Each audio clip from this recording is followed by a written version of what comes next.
Permítanme darles algunos ejemplos. Está Jesús el asceta.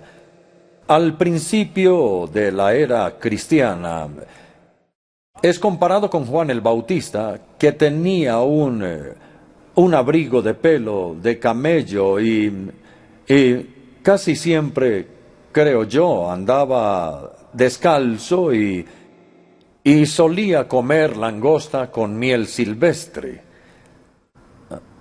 Pero Jesús no era así. A Jesús incluso lo llamaron glotón y bebedor de vino. Entonces Jesús el asceta no es el auténtico Jesús. Ha sido reconstruido a nuestra imagen tal como lo deseamos.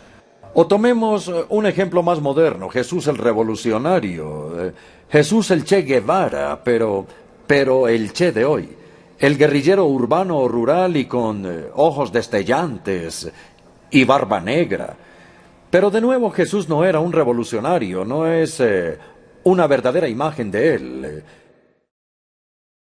En nuestra propia época está Jesús el payaso, en el musical gospel, y Jesucristo superestrella, que en algún momento pensó que sabía quién era, pero luego, especialmente en el jardín de Getsemaní, ya no estaba seguro de su propia identidad. Entonces cantaba: antes estaba inspirado, pero ahora estoy triste y cansado. Luego tenemos a Jesús, el fundador de la empresa moderna. ¿Han oído hablar de él? Bueno, fue un libro escrito por un hombre llamado Bruce Barton en Estados Unidos. Este hombre era un publicista de Madison Avenue y escribió un libro sobre Jesús y trató de demostrar que todos los principios de la empresa moderna se encontraban en las enseñanzas de este joven judío, como él decía. Pero él decía hacia el final del libro: ¿no saben lo que Jesús dijo cuando era joven? ¿No? Dijo: ¿acaso no saben que en los negocios de mi padre me es necesario estar? Hay varias de esas imágenes que nos gustan y es comprensible, pero debemos evitar eso. Debemos estar seguros de que en nuestra misión de presentar a Jesús a nuestros contemporáneos no perdamos su autenticidad. Voy a continuar. Vamos al punto B, que se llama la disciplina de la exégesis.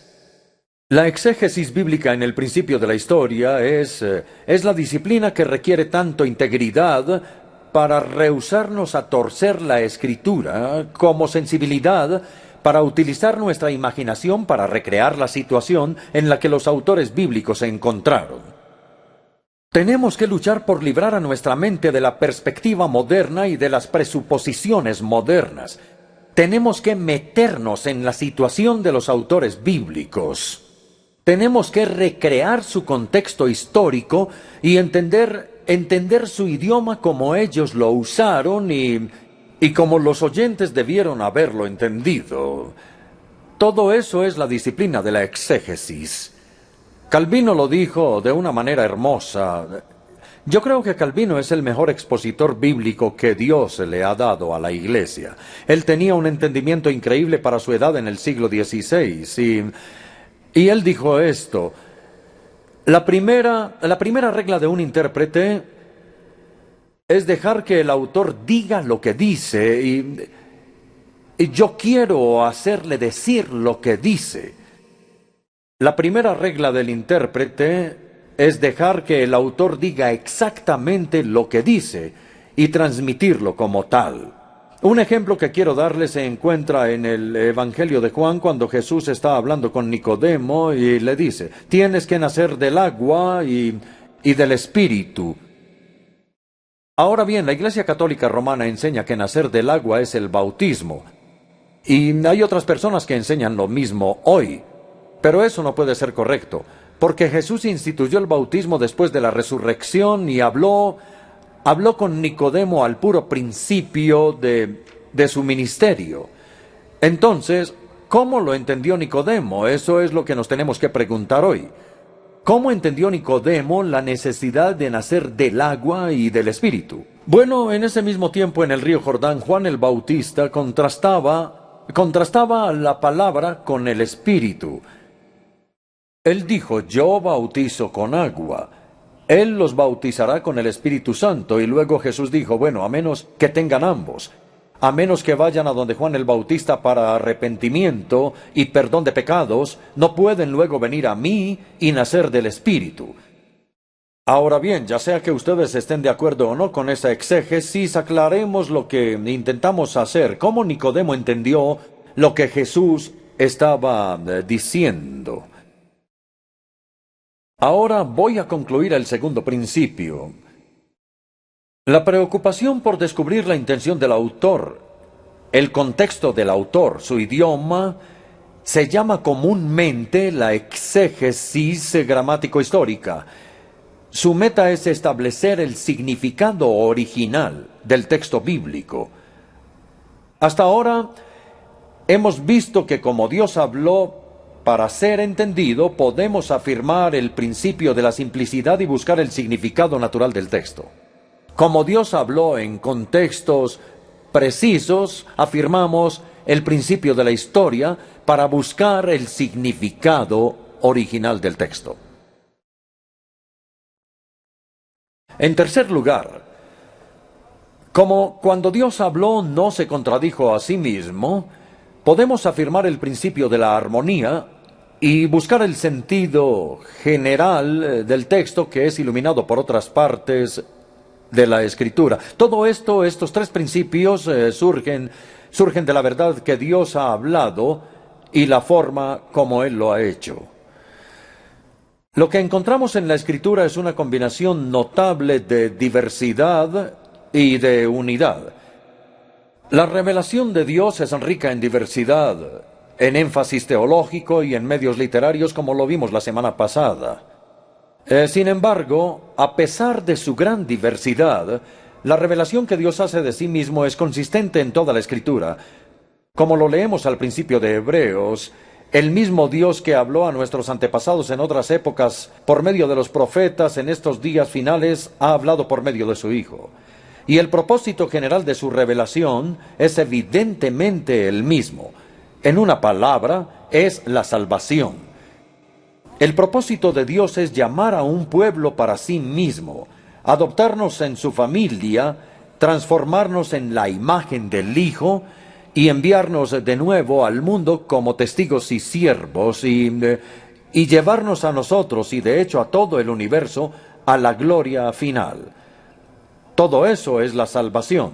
De modo que la salvación es una palabra grande e incluye la totalidad del propósito de Dios para nosotros en Cristo, que es la razón por la cual la Escritura da testimonio de Cristo, y el gran propósito de la Escritura es dado a conocer a Él. También considero importante recordarles que la revelación de Dios es absolutamente progresiva. O si lo prefieren, la revelación de Dios ha sido acumulativa. No en el sentido de que Dios haya contradicho lo que reveló antes, sino en el sentido de que lo amplía. Muchos de ustedes, estoy seguro, son profesores y otros padres. Y si ustedes son sabios, nunca les enseñarán a sus hijos en un momento lo que necesitan contradecir en otro momento. Si ustedes hacen eso, pierden su credibilidad como profesores. Tomemos la Trinidad. Es un ejemplo. En el Antiguo Testamento se hace énfasis en la unidad de Dios. Es decir, que el Señor nuestro Dios es un solo Señor y amarás al Señor con todo tu ser. Pero también es cierto que el Antiguo Testamento tiene algunas pistas de la pluralidad de la divinidad. En Génesis 1 dice, hagamos al hombre a nuestra semejanza. Es una pluralidad de la divinidad. O por ejemplo, santo, santo, santo. Y hay muchas otras pequeñas pistas de la pluralidad, pero el énfasis principal del Antiguo Testamento se hace en la unidad de Dios. Y el énfasis principal del Nuevo Testamento se hace en la Trinidad. Pero Dios no iba a poder revelar su Trinidad hasta después de que su pueblo captara su unidad completa. Cito de nuevo a Lutero, me siento orgulloso de Lutero. Él dijo, aunque leemos la Biblia hacia adelante, solo la podemos entender hacia atrás. En otras palabras, debemos dejar que el Nuevo Testamento explique e interprete al Antiguo. Lamento decir que la tendencia moderna de los teólogos de hoy es enfatizar la diversidad y, mientras tanto, negar que hay una unidad en la Biblia. Ciertamente afirmamos que hay diversidad en la Escritura, pero no a costa de sacrificar la unidad. Como Pablo lo escribió, hay un solo cuerpo, un solo espíritu, un solo Señor, una sola fe, una esperanza, un bautismo, un solo Dios y Padre de todos. Se enfatiza fuertemente en la unidad. El profesor A. M. Hunter, en un libro llamado La Unidad del Nuevo Testamento, escrito durante la guerra, dice: hay una profunda unidad en el Nuevo Testamento que domina y trasciende todas las diversidades. Este es el principio de la armonía que Dios nos ha dado en la Escritura, una revelación que es bien amplia, coherente y armoniosa. Por consiguiente, tenemos que estudiar toda la Biblia y aprender a interpretar cada texto a la luz de todo. De modo que debemos renunciar completamente a dos prácticas evangélicas muy comunes, como son escoger textos aleatorios por un lado y escoger solo un texto por el otro. Escoger textos aleatorios es el método de escoger textos a ciegas. Me imagino que saben la historia del joven que tenía un gran problema y necesitaba la guía de Dios.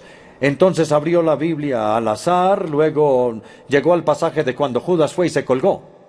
Y como esto no fue muy alentador, volvió a abrir la Biblia y leyó lo siguiente: lo que has de hacer, hazlo rápido. Y así sucedió. Tratemos de no tomar textos aleatoriamente. Recordemos que nuestros ancestros tenían algo que ellos llamaban cajitas de promesas. Era una pequeña caja en la que había pequeños pergaminos que tenían escritas diferentes promesas bíblicas, y luego el pergamino era enrollado y atado con una pequeña cinta de colores. Y cuando ellos necesitaban orientación, entonces cerraban los ojos y sacaban una promesa de la cajita de promesas. No tengo duda alguna de que Dios puede guiarnos de esa manera. No vamos a limitar a Dios, no. Pero no es la manera normal como Dios guía a su pueblo. La Escritura no es una antología de frases no relacionadas. No, esto no sería coherente. No seleccionemos textos al azar, ni tampoco nos concentremos en un solo texto. Centrarse en un solo texto es imaginarse que un asunto puede ser resuelto citando solo un texto, y no es así. Algunas veces, sin lugar a dudas, puede ser así, pero la revelación de Dios sobre cualquier tema es mucho más amplia que lo que se puede deducir de un texto. Debemos conocer toda la Biblia para que podamos dejar que la Escritura interprete la Escritura. De allí la necesidad de este estudio completo y de esta completa exposición en el altar. Entonces, en contraste con estas dos prácticas de las que tenemos que arrepentirnos, hay dos responsabilidades correspondientes. Debemos aprender a sintetizar y a armonizar. Sintetizar es combinar partes separadas en un solo todo.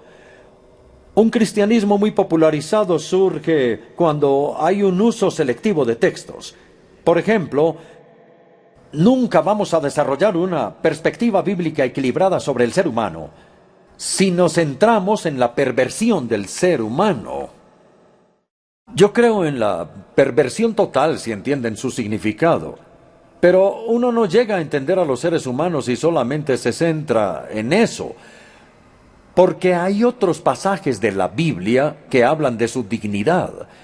Tenemos que aprender a equilibrar la dignidad del ser humano hecho a la imagen de Dios y su perversión que está bajo el juicio de Dios, y no dejar la una sin la otra. O nuevamente, nunca vamos a desarrollar una perspectiva bíblica equilibrada del Estado si nos centramos exclusivamente en Romanos 13, donde donde se dice que el Estado está al servicio de Dios, tenemos que ir también a Apocalipsis 13, en donde el Estado se convierte en el aliado del demonio. Ustedes pueden ver que necesitamos ambas perspectivas, no la una sin la otra. Tenemos que aprender a sintetizar la enseñanza de la Escritura y luego tenemos que aprender a armonizar, a permitir que la Escritura se explique a sí misma. Con frecuencia se dice que la Biblia está llena de contradicciones y ciertamente hay pasajes que son difíciles de entender porque parece haber bastantes y variadas discrepancias. Pero es posible manejar esto de una manera que sea compatible con la integridad intelectual.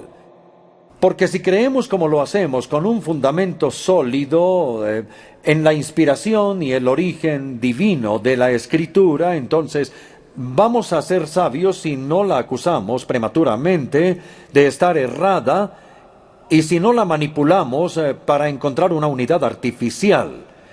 Nuestra tarea más bien es buscar una natural armonización que respete ambos lados de cualquier debate. Entonces es específicamente útil descubrir el propósito teológico del autor. Y quiero darles como ejemplo la aparente discrepancia entre la enseñanza de Pablo y la enseñanza de Santiago en su carta. Pablo afirma: como lo saben, la justificación es solo por la fe. Santiago afirma que somos justificados por las obras y no por la fe solamente. Y por eso Lutero rechazó a Santiago en el canon y dijo que era una epístola de paja. ¿Cuál es el propósito de Santiago y cuál el de Pablo? Esta es la pregunta que tenemos que hacernos para permitir una armonización. Pablo y Santiago estaban respondiendo a dos desviaciones teológicas distintas. Tenían oponentes diferentes en mente. Pablo se oponía a los judaizantes, y los judaizantes decían que la justificación es por las obras. Santiago se oponía a los intelectualizantes, que enseñaban que la justificación era por una ortodoxia aparente. A los judaizantes Pablo les dijo: la justificación no es por las obras, sino solo por fe. A los intelectualizantes Santiago les dijo: no es por una fe infértil, sino por una fe viva que hace obras. Entonces ambos apóstoles aclararon la naturaleza de una fe auténtica, es decir, que hay una confianza viva que se traduce en buenas obras. En Santiago 2, versículo 18 dice: yo te mostraré la fe por mis obras. Mientras que en Gálatas 5:8 leemos una frase de Pablo que dice: la fe obra a través del amor. Así que, como ven, ambos pensaban que una fe auténtica hace obras. Pero Pablo hace énfasis en la fe que se traduce en obras, mientras Santiago hace énfasis en las obras que vienen de la fe. Espero que esto esté lo suficientemente claro porque es muy importante. Así que cuando la armonización no es posible y cuando la discrepancia insiste en permanecer, me parece que es más sabio, es más cristiano confesar nuestra ignorancia que acusar a los autores bíblicos de inexactitudes. Ahora resumiré el tercer principio. La Escritura es un coherente y orgánico todo. Por eso la llamamos la palabra de Dios. La Escritura salió de una mente y de una boca, aunque la verdad tuvo la intervención de muchas mentes y muchas bocas. Fue el tema de la semana pasada. Debido a la doble autoría de la Escritura, esperaríamos a priori una combinación de diversidad y de unidad.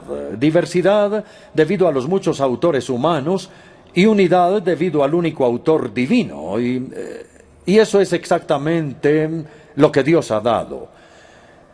Ahora concluyo. La base para que creamos en la autoridad de la Escritura es nuestra convicción de que Dios ha hablado.